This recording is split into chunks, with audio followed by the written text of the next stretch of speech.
সরকারের চেয়েও মানুষের শক্তি বেশি উল্লেখ করে প্রধান উপদেষ্টা ডক্টর মোহাম্মদ ইউনূস দেশকে এগিয়ে নিতে সরকারের উপর শতভাগ নির্ভরশীল না হয়ে ব্যক্তি পর্যায়ে সবাইকে এগিয়ে আসার আহ্বান জানিয়েছেন। বৃহস্পতিবার সকালে জাতীয় সংসদের দক্ষিণ প্লাজায় আয়োজিত জাতীয় সমাজসেবা দিবস ২০২৫ উপলক্ষে ওয়াকাথন ও সমাজসেবা সম্মেলন উদ্বোধন অনুষ্ঠানে তিনি একথা বলেন। ভোটার হালনাগাদে ২০২৫ সালের খসড়া তালিকা প্রকাশ করেছে নির্বাচন কমিশন।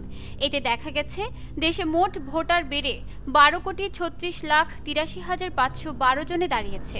নতুন করে ভোটার তালিকায় যুক্ত হয়েছেন ১৮,৩৩,৩৫২ জন। এছাড়া দেশে ভোটার বৃদ্ধির হার ১.৫০% বলে জানা গেছে।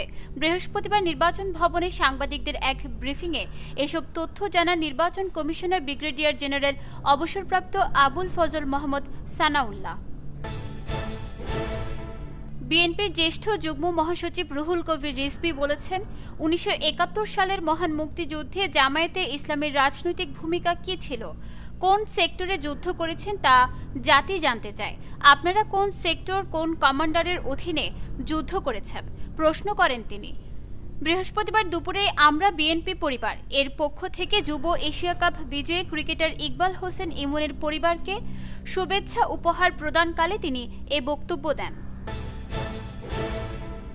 স্বাধীনতা ৫৩ বছর পর বিদ্রোহী কবি কাজী নজরুল ইসলামকে বাংলাদেশের জাতীয় কবির মর্যাদা দিয়ে সম্প্রতি প্রজ্ঞাপন জারি করেছে অন্তর্বর্তী সরকারের সংস্কৃতি বিষয়ক মন্ত্রণালয়।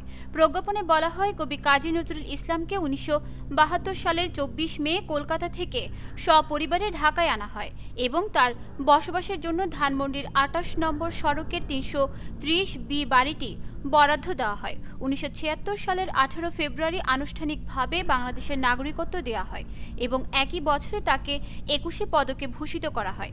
জীবন বাসনের পর কবিকে পরিপূর্ণ রাষ্ট্রীয় মর্যাদায় সমাহিত করা হয়। পরে তাকে জাতীয় কবি হিসেবে সম্বোধন করে কবি নজরুল ইনস্টিটিউট আইন ২০১৮ জারি করা হয়।